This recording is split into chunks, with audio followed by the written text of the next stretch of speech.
Hello guys, കഴിഞ്ഞ എപ്പിസോഡിൽ ചിന്നിയുടെ കീറി യൂണിഫോം കണ്ട് ഷെന്നാണ് ഭയങ്കര വെപ്രാളത്തി അവളെ അന്വേഷിച്ച് പോയിക്കൊണ്ടിരിക്കും. അങ്ങനെ അതോടെയാണ് നമ്മളെ കഴിഞ്ഞ എപ്പിസോഡ് അവസാനിച്ചത്. അങ്ങനെ അതിനുശേഷം എന്തൊക്കെ സംഭവിക്കുമെന്ന് നമുക്ക് ഇന്നത്തെ എപ്പിസോഡിൽ കാണാം.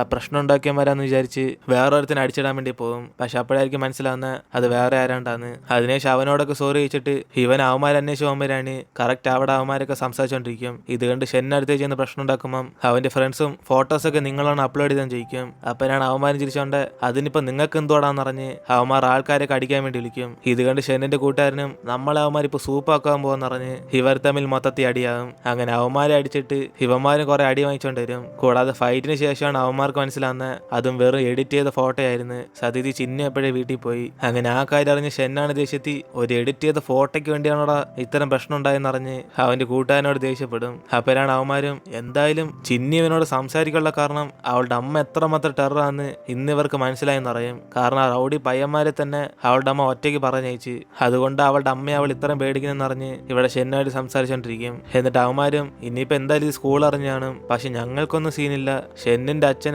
സീനെന്ന് പറഞ്ഞ് അവന്റെ അച്ഛനോട് എങ്ങനെയൊക്കെ സംസാരിക്കാൻ വേണ്ടി പറയും. അതേസമയം വീട്ടിലാണ് അമ്മയെ നാളെ ചിന്നുവിനെ ആശുപത്രിയിൽ നിന്ന് ബ്ലഡ് ടെസ്റ്റ് ചെയ്യാൻ വേണ്ടി പറയും. അപ്പോഴാണ് ഇത് കേട്ട അച്ഛനും നാളെ അവൾക്ക് ടെസ്റ്റ് പേപ്പർ ഉണ്ടെന്ന് അറിഞ്ഞ് അവളെ സ്കൂളിലേക്ക് പോകാൻ പറയുമ്പം ഒരു ടെസ്റ്റ് പേപ്പർ പോയില്ലെന്ന് അറിഞ്ഞ് കുഴപ്പമൊന്നുമില്ലെന്ന് അമ്മ അറിയും. കൂടാതെ അവളുടെ ബ്ലഡ് ടെസ്റ്റ് എടുത്ത് അവൾക്കൊരു അസുഖമില്ലെന്ന് പ്രൂവ് ചെയ്താലേ പിന്നെ ഈ നാട്ടുകാരൊക്കെ വെറുതെ ഇരിക്കത്തുള്ളെന്ന് അമ്മയും അച്ഛനെ വഴക്കറിയും. അപ്പോഴാണ് അച്ഛനും എന്തായാലും നമ്മള് ക്ലീനാന്ന് നമുക്കറിയാലോ എന്നറിഞ്ഞ് ആ ടെസ്റ്റ് ഒന്നും വേണ്ടെന്ന് പറയുമ്പം വീട്ടിൽ നിന്ന് പുറത്തിറങ്ങി നോക്ക്, അവരൊക്കെ പറയുന്ന വാക്കുകൾ നമ്മൾ എത്രമാത്രം വേദനിപ്പിക്കുമെന്ന് അപ്പോഴായിരിക്കും മനസ്സിലാവുന്നത്. നമ്മുടെ ഫാമിലി മൊത്തത്തിൽ അസുഖം പിടിച്ചവരാന്നാ പറയുന്നത്. ഇതൊക്കെ കേട്ട് എനിക്കൊന്നും സഹിക്കാൻ പറ്റുന്നില്ല എന്നിട്ട് അമ്മയും പറയും. അങ്ങനെ ഇവർ തമ്മിൽ വീണ്ടും തർക്കമാകുമ്പം അവിടേക്കൊന്ന് ചിന്നുവാണ് ഞാൻ ടെസ്റ്റ് എടുക്കാൻ വരാം അമ്മയെന്ന് പറഞ്ഞ് അവൾ സമ്മതം കൊടുക്കും. അങ്ങനെ അത് കഴിഞ്ഞിട്ട് അവൾ പരീക്ഷയ്ക്ക് പോയിക്കോളാന്ന് ഇവള് കാരണം ഇനി ഇവർ തമ്മിൽ വഴക്കണ്ടെന്ന് വയ്ക്കും. അതിനുശേഷം അടുത്ത ദിവസം ഷെന്നിന്റെ കൂട്ടുകാരന്മാരാണ് എന്താണെന്ന സംഭവം ഒന്നും ചിന്നിനോട് പറയുന്നില്ലെന്ന് ചോദിക്കും. അപ്പോഴാണ് അവനും ഇതൊക്കെ എന്തിനാ അവളോട് പറയുന്നതെന്ന് അറിഞ്ഞ് അവന് വേണ്ടെന്ന് വയ്ക്കും. അതിനുശേഷം സ്കൂളിലേക്ക് വരുന്ന ഷെന്നിന്റെ അച്ഛന് അവന്റെ ക്ലാസ് ടീച്ചറും കുറെ വഴക്കുറയും. ഇത് ഷെൻ ആദ്യമായിട്ട് ഉണ്ടാക്കുന്ന പ്രശ്നമൊന്നുമില്ല, ഇതേപോലെ അവൻ കുറെ പ്രാവശ്യം അടി ഉണ്ടാക്കിയിട്ടുണ്ടെന്ന്. അതുകൊണ്ട് അവനെ പറഞ്ഞ് പാഠം പഠിപ്പിക്കാൻ വേണ്ടി അവന്റെ അച്ഛനെ കുറെ അഡ്വൈസ് ചെയ്യും. അതിനുശേഷം അന്ന് രാത്രി ഇവൻ അവന്റെ അമ്മയായിട്ട് വീഡിയോ കോൾ ചെയ്യുമ്പോഴാണ് അവന്റെ അമ്മയും പെർഫോമൻസ് കഴിഞ്ഞിട്ട് ഇപ്പൊ വന്നേയുള്ളെന്ന് പറഞ്ഞ് ഇവനിപ്പോ എങ്ങനെ ഉണ്ടെന്ന് ചോദിക്കും. അപ്പോഴാണ് അവനും ഇന്ന് എന്റെ അച്ഛനെ ഞാൻ ദേഷ്യപ്പെടുത്തിയുള്ളെന്ന് പറഞ്ഞ് അവൻ അതോർത്ത് സന്തോഷപ്പെടും. അങ്ങനെ അതുകൊണ്ട് അമ്മ എന്നെ പറഞ്ഞ് സമാനപ്പെടുത്താൻ നോക്കണ്ട, ഞാൻ ചെയ്യുന്ന കാര്യങ്ങൾ കാരണം അച്ഛൻ ദേഷ്യപ്പെടുമ്പം എനിക്ക് സന്തോഷമുള്ളെന്ന് അവൻ അവന്റെ അമ്മയോട് സംസാരിച്ചോണ്ടിരിക്കും. അപ്പോഴാണ് ഇത് കേട്ട് അവന്റെ അമ്മയെ വിഷമിച്ചിട്ട് ഷെൻ നിന്നോട് ഞാൻ ഒരു കാര്യം പറയണം, നീ ഇപ്പൊ വളർന്ന് അതുകൊണ്ട് ഇതിനെക്കുറിച്ച് സംസാരിക്കാൻ സമയമായെന്നാ തോന്നുന്നത്. സത്യത്തിൽ നിന്റെ അച്ഛനും നീയും കൂടെ വഴക്കുണ്ടാക്കാതിരിക്കാൻ വേണ്ടി ഞാൻ ആഗ്രഹിക്കുന്നത്. കാരണം ഈ 10 വർഷമായിട്ട് നിന്നോട് പറയാത്തൊരു കാര്യമുണ്ട്. സത്യത്തിൽ നിന്റെ അച്ഛനല്ല എന്നെ വീട്ടിൽ നിന്ന് പുറത്താക്കിയ, ഞാനായിട്ട് ഇറങ്ങി വന്ന്. നിന്റെ അച്ഛൻ ഫുൾ ടൈം ആയിട്ട് വർക്കിൽ തന്നെ കോൺസെൻട്രേഷൻ ചെയ്യുന്നുണ്ട് ഞങ്ങൾ തമ്മിൽ വഴക്കായി. അങ്ങനെ ആ പ്രശ്നം കാരണം ഞാൻ നിങ്ങളെ ഒറ്റയ്ക്കാക്കിയിട്ട് ആ വീട്ടിൽ നിന്ന് ഇറങ്ങിപ്പോയ. എനിക്കറിയാം നിന്നെ ഒറ്റയ്ക്കാക്കിയിട്ട് പോയത് എന്റെ തെറ്റാന്ന്, പക്ഷെ ഞാൻ നിന്നെ എന്റെ കൂടെ കൊണ്ടുപോകാൻ വേണ്ടി ആഗ്രഹിച്ച നിന്റെ അപ്പൂപ്പന അതിന് സമ്മതിക്കാത്ത. പിന്നെ എനിക്ക് കാരണം മനസ്സിലായി, ഞാൻ തന്നെ ഇവിടെ ഫ്രാൻസ് വന്നതിന് ശേഷം ജോലി കണ്ടെത്താൻ വേണ്ടി കഷ്ടപ്പെട്ടുകൊണ്ടിരുന്ന. ഇത് നീയും കൂടെ ഉണ്ടായിരുന്നെങ്കിൽ പിന്നെ മൊത്തത്തിൽ പ്രശ്നമായേനെ. അതുകൊണ്ട് നിന്റെ അപ്പൂപ്പനെ എടുത്ത തീരുമാനം ശരിയാ. അതുകൊണ്ട് ഞാൻ അന്നെടുത്ത തീരുമാനം കാരണം നീ നിന്റെ അച്ഛനെ എതിർക്കാനുള്ള സ്വഭാവത്തിൽ ഇപ്പൊ മാറി വന്നേക്കുന്നു. മോനെ ക്ഷമിക്കണമെന്ന് ഞാൻ ആഗ്രഹിക്കുന്നില്ല, പക്ഷെ ഇത് നീ അറിയേണ്ട സത്യ, നിന്റെ അച്ഛനൊരു തെറ്റും ചെയ്തിട്ടില്ല. എന്നിന് അവന്റെ അമ്മ പറഞ്ഞ കാര്യങ്ങളൊക്കെ ആലോചിച്ച് ഇവന് വിഷമിച്ച് ഉറക്കം വരത്തില്ല. ഇതേസമയം ഇവന്റെ അച്ഛനെ കാണാൻ വേണ്ടി മറ്റേ നർസ് അവിടേക്ക് വരുമ്പോഴാണ് ഇപ്പോഴും അച്ഛന്റെ കേസ് അടക്കുന്നുണ്ട്, ഇതുവരെ സസ്പെൻഷൻ മാറി കിട്ടിയിട്ടില്ല. കൂടാതെ പേഷ്യന്റ് മരിക്കുള്ള കാരണം ഷെനിന്റെ അച്ഛന്റെ തെറ്റൊന്നല്ല. കാരണം എല്ലാ ആശുപത്രിയും പോയിട്ട് അവരാരും തന്നെ ഈ സർജറിക്ക് ഓക്കെ പറഞ്ഞില്ല. അതിനർത്ഥം സർജറി ചെയ്തിട്ടും കാര്യമില്ലെന്ന്. പക്ഷെ എന്നാലും ജീവൻ രക്ഷിക്കാൻ പറ്റുമെന്ന് ഷെന്നിന്റെ അച്ഛനായിരിക്കും അവരാശ്വാസപ്പെടുത്തി ആദ്യം സർജറി ചെയ്ത്. പക്ഷെ അതിനുശേഷം അവർക്ക് എന്തോ പ്രശ്നമുള്ളതുകൊണ്ടാണ് അവർ മരിച്ചുപോയത്. പക്ഷെ അവസാനം ഈ പ്രശ്നമെല്ലാം ഷെന്നിന്റെ അച്ഛന്റെ തലയിലായി. അങ്ങനെ അതിനെക്കുറിച്ചൊക്കെ ഇവരിപ്പോ സംസാരിച്ചുകൊണ്ടിരിക്കും. ഇതേ സമയം ഇവിടെ ഷിന്നുവിന്റെ വീട്ടിന്റെ പുറത്ത് എന്തോ ശബ്ദം കേൾക്കുമ്പോഴാണ് അവളും പുറത്തേക്ക് എത്തി നോക്കുമ്പോൾ അവിടെ പോലീസാണ് മൂമുന്റെ അച്ഛനെ അറസ്റ്റ് ചെയ്തോണ്ടിരിക്കും. അപ്പോഴാണ് അവളുടെ അച്ഛനും ദേഷ്യത്തി നീ എന്നെ തന്നെ പോലീസ് പറഞ്ഞു കൊടുക്കുമെന്ന് പറഞ്ഞ് മൂമുനോട് ദേഷ്യപ്പെട്ട് ദേഷ്യപ്പെട്ടോണ്ടിരിക്കും. അങ്ങനെ ഇതെല്ലാം കണ്ടോണ്ടിരുന്നിട്ട് അടുത്ത ദിവസം ചിന്നിയും മോമോനെ കാണാൻ വേണ്ടി ചെല്ലുമ്പോഴാണ് ഇവളെ അമ്മയെ സഹായിക്കാൻ വേണ്ടി ഇവളെ ഇന്നലെ അച്ഛനെ പോലീസിന്റെ അടുത്ത് ഏൽപ്പിച്ചെന്ന് അറിയും. അങ്ങനെ ഒരിക്കലെങ്കിലും ചിന്നിനെ പോലെ ധൈര്യത്തോടെ ബിഹേവ് ചെയ്യാൻ വേണ്ടിയാ അവൾ അങ്ങനെ തീരുമാനം എടുത്ത്. പക്ഷെ ഇവളുടെ അമ്മയാണ് അപ്പം തന്നെ കേസൊന്നും വേണ്ടെന്ന് പറഞ്ഞ് പോലീസിനെയൊക്കെ പറഞ്ഞയച്ച്. അങ്ങനെ അതിനുശേഷം വീട്ടിൽ വെച്ച് അച്ഛന്റെ ദേഷ്യം മൊത്തത്തിൽ കൂടി, പിന്നെ മൊത്തത്തിൽ സീനായിരുന്നു. അങ്ങനെ ഇതും പറഞ്ഞ് ഇവൾക്ക് അച്ഛനോടുള്ള ദേഷ്യം കാരണം അവളോടെ കൂടുതൽ ദേഷ്യം നിറയും.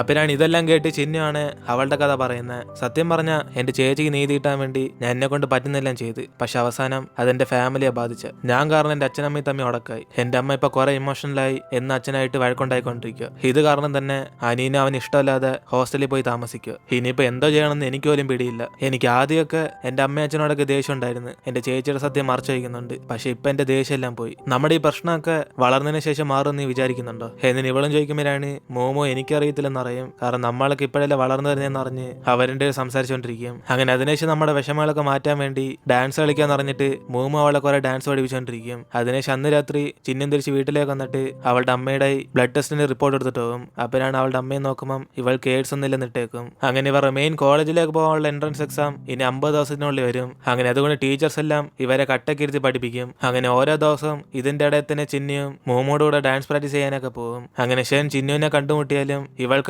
ആഗ്രഹമില്ലാത്തോണ്ട് അവന് മൈൻഡ് ചെയ്ത് പോകും. അങ്ങനെ ഒരു ദിവസം ക്ലാസ്സും കഴിഞ്ഞ് ചിന്നോട് അടുത്തിരിക്കുന്ന പെമ്പിള്ളാരൊക്കെ പുറത്തുനിന്ന് സംസാരിച്ചുകൊണ്ടിരിക്കുമ്പോഴാണ് ഇവർ അപ്പോഴായിരിക്കും ഒരു കാര്യം മനസ്സിലാക്കുന്ന സത്യതി ചിന്നോടെ ഭാഗത്ത് തെറ്റൊന്നുമില്ലെന്ന്. കാരണം അവളുടെ ചേച്ചിയെ കുറിച്ചുള്ള സത്യമെല്ലാം പറഞ്ഞ് അവളുടെ കസിന്റെ കല്യാണം തന്നെ അവൾ ധൈര്യത്തിൽ നിർത്തിയിട്ടെന്ന്. അങ്ങനെ അവളെ ഇത് നോട്ടീസ് ഇപ്പൊ ആരാണ്ട് ഓൺലൈനിൽ ഇട്ടേക്കുക. അതുകൊണ്ട് ഇത്രയും ധൈര്യം കാണിച്ച് അവളുടെ ചേച്ചിക്ക് നടന്ന സംഭവങ്ങളൊക്കെ ഫാമിലിക്ക് എതിരായിട്ട് തന്നെ പറയുകയാണെങ്കിൽ അവളെ സമ്മതിക്കണമെന്ന് ഇവർക്കെല്ലാം അവസാനം മനസ്സിലാകും ചിന്നോടെ ഭാഗത്താ ശരിയെന്ന്. അതേസമയം ഇവിടെ ചിന്നിയും ക്ലാസ് കഴിഞ്ഞ് വീട്ടിൽ പോയിക്കൊണ്ടിരിക്കുമ്പോഴാണ് ഇവിടെ ഇവളെ കാണാൻ വേണ്ടി ഇവളുടെ കസിൻ റൂയി വന്ന് നിൽക്കും. അതിനെ ശവളും കണ്ട് അടുത്തേക്ക് ചെന്നിട്ട് ഇവൻ സോറി പറയാൻ വന്നതാണെങ്കിൽ അത് ഇവളോടല്ല ഇവളുടെ മരിച്ചുപോയ ചേച്ചിയോടെ പറയേണ്ടെന്ന് പറയും. അപ്പോഴാണ് അവനതൊന്നും കണക്കിലെടുക്കാതെ ചിന്നു ഞാനിവിടേക്ക് വന്നത് ഞാനിവിടുന്ന് സ്ഥലം വിടാൻ പോകുന്ന കാര്യം പറയാൻ വേണ്ടിയാ. എനിക്കറിയാം നിനക്ക് എന്നോട് നല്ല ദേഷ്യമായിരിക്കുന്നു. പക്ഷെ നിങ്ങളൊക്കെ സിറ്റിയിൽ തന്നെ ജീവിച്ചവരാ. നിങ്ങൾക്ക് നമ്മുടെ ഗ്രാമത്തിനെ കുറിച്ച് വലിയ പിടിയൊന്നുമില്ല. ഞാൻ നിന്റെ ചേച്ചിയും കൂടെ അവിടെ കഷ്ടപ്പെട്ടാ ജീവിച്ച. നിന്നെ പോലെ ഓരോ കാര്യങ്ങൾ ധൈര്യത്തിൽ കാണിക്കാനൊന്നും ഞങ്ങളെ കൊണ്ട് പറ്റത്തില്ല. കാരണം ഞങ്ങളൊക്കെ ജീവിച്ചു വളർന്ന അങ്ങനെ. നീ വിചാരിക്കുന്ന പോലെ നിന്റെ ചേച്ചിയെ ഞാൻ മനഃപൂർവ്വം ചതിച്ചു തന്നില്ല.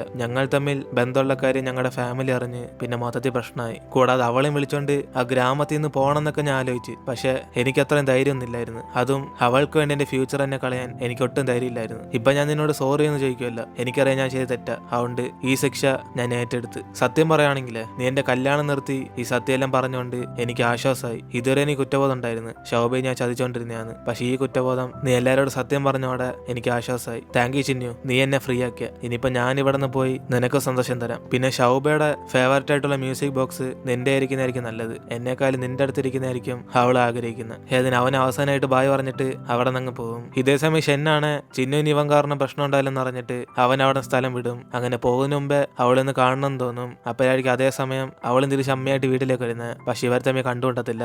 അങ്ങനെ അവള് ഷെന്നിന്റെ വീട് നോക്കുമ്പോൾ അവന്റെ വീട് ക്ലോസ് ആയിരിക്കും ഇവൾ കാണാൻ പറ്റും. അങ്ങനെ അതിനുശേഷം ഷെന്ന് ഓരോ ദിവസവും ഫ്രാൻസിലേക്ക് പോയി പഠിക്കുന്നുണ്ട്. അവൻ ആ ലാംഗ്വേജ് പഠിക്കാൻ വേണ്ടി പുറത്ത് ക്ലാസ്സിലേക്ക് പോകും. അതുകൊണ്ട് ഇനി വരുന്ന കുറെ ദിവസങ്ങൾ അവൻ സ്കൂളിലൊന്നും പോകത്തില്ല. അതുകൊണ്ട് ചിന്നുവിനെ കാണാൻ വേണ്ടി അവൻ ഇടയ്ക്കൊക്കെ ആ മരത്തിന്റെ അവിടെ ഇരുന്ന് ഇവളെ ഒളിഞ്ഞ് നോയിക്കൊണ്ടിരിക്കും. അതിനുശേഷം അടുത്ത ദിവസം ചിന്നു സ്കൂളിലേക്ക് പോകാൻ വേണ്ടി ഇറങ്ങുമ്പോഴാണ് അവളുടെ അമ്മയും എൻട്രൻസ് എക്സാമിൽ കോൺസെൻട്രേഷൻ ചെയ്യാൻ വേണ്ടി ഇവൾക്ക് അങ്ങനെ പ്രത്യേകിച്ച് ഫുഡെല്ലാം വാങ്ങിച്ചോളണം ചോദിക്കും. അപ്പോഴാണ് അവളും അങ്ങനെയൊന്നും പൈസ വേസ്റ്റ് ആക്കേണ്ട ആവശ്യമില്ല, ഞാൻ സ്കൂളിലെ ഫുഡ് തന്നെ കഴിച്ചോളം എന്ന് പറഞ്ഞ് അവളുടെ അമ്മയോട് സംസാരിച്ചോണ്ടിരിക്കും. അപ്പോഴാണ് അമ്മയും പെട്ടെന്ന് ഞാൻ ഒരു സാധനം മറന്നു വെച്ചെന്ന് പറഞ്ഞ് അവർ തിരിച്ച് വീട്ടിലേക്ക് ചെല്ലുമ്പം ഇതേസമയം അവിടെ അടുത്തുള്ള ലേഡിയും ചിന്നുവിനെ കണ്ടിട്ട് ഷെൻ എന്തായാലും ഇവിടെ നിന്ന് മാറിപ്പോയതുകൊണ്ട് അവർ ചിലപ്പോ അന്ന് ഇവൾ അവനായിട്ട് കണ്ട് തെറ്റിരിച്ചായിരിക്കും പറഞ്ഞ് ഇപ്പൊ അതിന് മാപ്പ് വഹിക്കും. അപ്പോഴാണ് ഇത് കേട്ട് അവള് മനസ്സിലാക്കുന്ന ഷെൻ ഇവിടെ സ്ഥലം മാറിപ്പോയെന്ന്. അതിനുശേഷം അവളുടെ അമ്മ അവിടെ തിരിച്ചു വരുമ്പം ഇവള് മൂമൂട് കൂടെ ഈ ആഴ്ച ഒരു പ്രോജക്റ്റ് ചെയ്യാൻ വേണ്ടി പുറത്തേക്ക് പോകണമെന്ന് പറഞ്ഞ് അവളുടെ അമ്മയുടെ അടുത്ത് അനുവാദം ചോദിക്കും. അപ്പോഴാണ് അമ്മയും പഠിക്കുന്ന കാര്യമല്ലേ മോള് വഹിക്കുമെന്ന് പറഞ്ഞ് അവളെ പോകാൻ വേണ്ടി സമ്മതിക്കും. ഇതേ സമയം ഇവിടെ മൂമു ആണ് ഷെന്നിനെ കണ്ട് സംസാരിച്ചിട്ട് ഇവൻ എന്തിനെ പെട്ടെന്ന് സ്ഥലം മാറിയും ചോദിക്കും. കൂടാതെ ഈ കാര്യം ഇവന്റെ അച്ഛനറിയാൻ ചോദിക്കുമ്പോൾ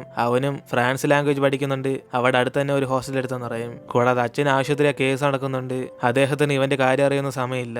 അങ്ങനെ അതൊക്കെ ഇവനും പറയുമ്പോഴാണ് ഇത് കേട്ട് മൂമും എങ്കിൽ പിന്നെ കുറെ ദിവസമായിട്ട് ഇവൻ എന്താ സ്കൂളിൽ വരാത്തെന്ന് ചോദിക്കും. അപ്പോഴാണ് അവനും എന്തായാലും ഫ്രാൻസിൽ ചെന്ന് പഠിക്കാൻ പോകുന്നുണ്ട്, ഇനി അവധികം ക്ലാസ്സിലേക്കൊന്നും വരത്തില്ലെന്ന് പറയും. പിന്നെ അവനും ഇവളുടെ ഫാമിലിയായിട്ടുള്ള പ്രശ്നങ്ങൾ ഇപ്പോഴുണ്ടോന്ന് അറിഞ്ഞിട്ട് അവനൊരു അച്ഛനറിയുന്ന ഡോക്ടറിന്റെ നമ്പർ കൊടുത്തിട്ട് ഇവരായിട്ട് സംസാരിച്ച ഇവളുടെ വിഷമങ്ങളൊക്കെ പോകുന്നറിയും. അങ്ങനെ ഇവനിത് കൊടുക്കുന്നത് ചിന്നുവിന് വേണ്ടിയാ. അതുകൊണ്ട് അതിനേശം അവനും ഒരു ചിന്നുവിന് ഇത് ഉപകാരപ്പെടുവാണ് അവൾക്കും കൂടെ കൊടുത്തോന്നറിഞ്ഞ് ഇവനും പറയുമ്പം അവൾക്കും പിടിയിട്ടും ഇവൻ ചിന്നിന് കൊടുക്കാൻ വേണ്ടിയ ഇവളെ കുറിച്ച് ആദ്യം തിരക്കിയെന്ന്. അങ്ങനെ അതിനുശേഷം ആ ആഴ്ച തന്നെ ചിന്നിയും പറഞ്ഞ പോലെ മൂമുന്റെ കൂടെ പുറത്തേക്ക് ചെല്ലുമ്പം ഇവള് ഷെന്നിന്റെ കൂടെ എടുത്ത പക്ഷിയെ ഇന്ന് തുറന്നുവിടാൻ വേണ്ടി വന്നേക്കും. അങ്ങനെ അതിന്റെ കാലിനൊക്കെ ഇപ്പൊ ഗുണമായി. അങ്ങനെ അതും കൊണ്ട് ഇവർ നടന്നു പോകുമ്പോഴാണ് മൂമും ഇന്നലെ ഷെന്നിനെ കണ്ട കാര്യങ്ങളൊക്കെ ഇവളോട് പറയും. കൂടാതെ അവനെ കാണാൻ ഇപ്പൊ നല്ലോണം ഡള്ളാന്ന് പറഞ്ഞിട്ട് അവൻ തന്ന ഫോൺ നമ്പർ എടുത്ത് ഇവളുടെയും കൊടുക്കും. അങ്ങനെ അവൻ ഫോഴ്സ് ചെയ്ത് ഇവളുടെ തന്നെയാന്ന് പറഞ്ഞിട്ട് ഇവരുടെ പക്ഷിയെ തുറന്നിടാൻ വേണ്ടി നോക്കും. പക്ഷെ അതാണ് ഇപ്പോഴും പുറത്തേക്ക് പോകത്തില്ല. അതുകൊണ്ട് ഇനി അത് ഗുണമായില്ലെന്ന് പറഞ്ഞ് ഇവരുടെ അവിടെ നിന്ന് സംസാരിച്ചോണ്ടിരിക്കും. അങ്ങനെ അതിനുശേഷം ഇപ്പൊ അടുത്ത ദിവസം ടീച്ചർ എല്ലാവർക്കും പരീക്ഷ വയ്ക്കുമ്പോഴാണ് ഇവിടെ ഷെന്നിന്റെ കൂട്ടുകാരന്മാർ കോപ്പി അടിച്ച് എഴുതിക്കൊണ്ടിരിക്കും.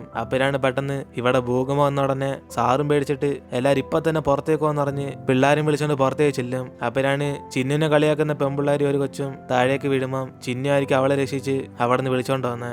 കൂടാതെ ഇവരുടെ ഭാഗത്ത് വല്ല ഭക്ഷണമൊന്നുമില്ലെങ്കിലും കുറെ സ്ഥലത്ത് ഭൂകമ്പം വന്ന് കുറെ ഡാമേജ് ഒക്കെ ആയി. അങ്ങനെ അതുകൊണ്ട് ഇവരുടെ ക്ലാസ്സിൽ പഠിക്കുന്ന എല്ലാവരും കൂടെ വീടില്ലാത്തവർക്ക് നമ്മൾ സഹായിക്കണം എന്നറിഞ്ഞ് ഇവരെ കൊണ്ട് പറ്റുന്നത്രയും പൈസയൊക്കെ ശേഖരിച്ചുകൊണ്ടിരിക്കും. അപ്പോഴാണ് അവിടേക്ക് വരുന്ന സാറും നിങ്ങളിങ്ങനെ പൈസ ഒന്നും ശേഖരിക്കേണ്ട, പഠിക്കാനുള്ള സമയത്ത് പഠിച്ചതെന്ന് അറിഞ്ഞ് അവരെല്ലാം സീറ്റിലേക്ക് ചെന്നിരിക്കാൻ വേണ്ടി പറയും. അങ്ങനെ ഇങ്ങേറെ പെരുമാറ്റം കണ്ട് പിള്ളേരെല്ലാരും കൂടെ നമ്മൾ സഹായിക്കാനല്ലേ നോക്കിയ ഈ സാർ എന്തോ പാവപ്പെട്ടവരെ സഹായിക്കാൻ പോലും ഇത്രയ്ക്കും പിശു കാണിക്കുന്നത്. എന്നിന് അവരെല്ലാം സാറിനെ കുറിച്ച് തെറ്റിയിരിക്കും. ഇതേ സമയം തന്നെ ക്ലാസ് കഴിഞ്ഞിട്ട് ചിന്നിയും മോമോട് കൂടെ ചെന്ന് ഡാൻസ് പ്രാക്ടീസ് ചെയ്യുമ്പോഴാണ് അവളാണ് ചിന്നുവിനോട് ഇവൾ നല്ലോണം ഡാൻസ് കളിച്ചിട്ട് എന്തുകൊണ്ട് ഈ ക്ലബ്ബിൽ ജോയിൻ ആകാതെയും ചോദിക്കും. അപ്പോഴാണ് ചിന്നും ഇവളുടെ ചേച്ചി ഇതുപോലെ നല്ല ഡാൻസർ ആയതുകൊണ്ട് അവളുടെ അമ്മയ്ക്ക് ഒരു തെറ്റാരണമുണ്ട്, ഇങ്ങനെ ഡാൻസ് കളിക്കുന്ന പെമ്പിളെല്ലാം എന്തായാലും പ്രശ്നത്തിൽ ചെന്ന് പെടുമെന്ന്. അങ്ങനെ അതുകൊണ്ട് അവളുടെ അമ്മ പേടിച്ചിട്ട് ഇവളെ ഡാൻസ് കളിക്കാൻ സമ്മതിക്കാത്ത.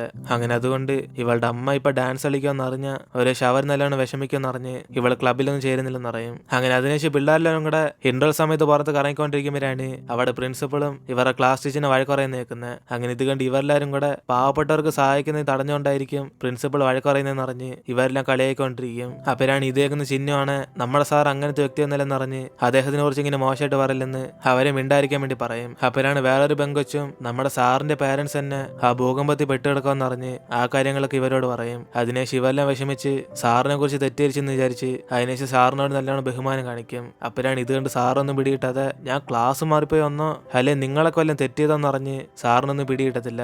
കാരണം അത്രയ്ക്കും ഡീസന്റ് ആയിട്ടാണ് പിള്ളേരെല്ലാം ബിഹേവ് ചെയ്യുന്നത്. അങ്ങനെ സാറ് തന്നെ സ്വന്തം അച്ഛനമ്മയെ കുറിച്ച് വിഷമിച്ച് അതെല്ലാം പുറത്താണിക്കാതിരിക്കുക. കൂടാതെ സാർ ഇവറിന് നല്ലതിന് വേണ്ടി അതൊക്കെ പറയുന്നത്. അപ്പോഴാണ് പിള്ളേരെ അതൊക്കെ മനസ്സിലാക്കി ഇനി തൊട്ട് സാർ ഞങ്ങളൊക്കെ കേട്ടിരുന്നോളെന്ന് അറിഞ്ഞ് അവരോരോരുത്തരും പറയുമ്പം ഇത് കേട്ട് സാർ ഇമോഷണലായി അങ്ങോട്ടേക്ക് തിരിഞ്ഞ് കരഞ്ഞുകൊണ്ടിരിക്കും. അങ്ങനെ സ്കൂൾ കഴിഞ്ഞിട്ട് ഷെന്നും അവന്റെ ഫ്രണ്ട്സായിട്ട് ബാസ്കറ്റ് ബോൾ കളിക്കാൻ വേണ്ടി വരുമ്പോഴാണ് ഇവന്മാർ രണ്ടുപേരും കൂടെ നിന്റെ അച്ഛന്റെ കേസ് വഷളായി കിടക്കുമെന്ന് അറിഞ്ഞ് അദ്ദേഹത്തിന് സഹായിക്കാനൊന്നും ആഗ്രഹിക്കുന്നില്ലെന്ന് ചോദിക്കും. അപ്പോഴാണ് അവനും അതൊന്നും ഞാൻ മൈൻഡ് ചെയ്യാൻ പോകുന്നില്ലെന്ന് അറിഞ്ഞ് ഇവന്മാരായിട്ടൊക്കെ സംസാരിച്ചോണ്ടിരിക്കുമ്പോൾ അവിടേക്ക് ഇവനെ കാണാൻ വേണ്ടി അവന്റെ അച്ഛനും വരും. എടാ നീ എന്താ വീട്ടിലേക്ക് വരാത്ത, ഞാൻ ഫോൺ വിളിച്ചാൽ എടുക്കാത്ത എന്നിന് അച്ഛൻ ചോദിക്കുമ്പോഴാണ് അവനും ഓ സാറ് നിങ്ങൾ വിളിച്ചു പറഞ്ഞാണല്ലോ, ഞാൻ ഫ്രഞ്ച് പഠിക്കാൻ വേണ്ടി ആ പഴയ വീട്ടിൽ നിന്ന് സ്ഥലം മാറി, ഇനി പരീക്ഷ വരെ ഞാൻ അവിടേക്ക് താമസിക്കുന്നത് എന്നിന് അവൻ പറയുമ്പോൾ അച്ഛനും എന്നാലും നീ അല്ലാതെ എന്നോട് ഇതൊക്കെ പറയണ്ടേ, നിന്നെ ഓർത്ത് ഞാൻ എത്ര വിഷമിച്ചെന്നറിയോ എന്നിന് അച്ഛനും പറയുമ്പോൾ ഇത് കേട്ട് അവനും എങ്കിൽ പിന്നെ അച്ഛനോർത്ത് എനിക്ക് വിഷമം കാണത്തില്ല, നിങ്ങളുടെ ആ കേസിനെ കുറിച്ച് എന്തുകൊണ്ടാ എന്നോട് ഇതുവരെ ഷെയർ ചെയ്യാത്ത, കൂടാതെ അമ്മയെ നിങ്ങൾ വീട്ടിൽ നിന്ന് പുറത്താക്കിയില്ലെന്നും എന്നോട് ഇതുവരെ പറഞ്ഞിട്ടില്ല, അതുകൊണ്ട് ഞാൻ നിങ്ങളെ കുറിച്ച് തെറ്റിദ്ധരിച്ച് ഇത്രയും വർഷം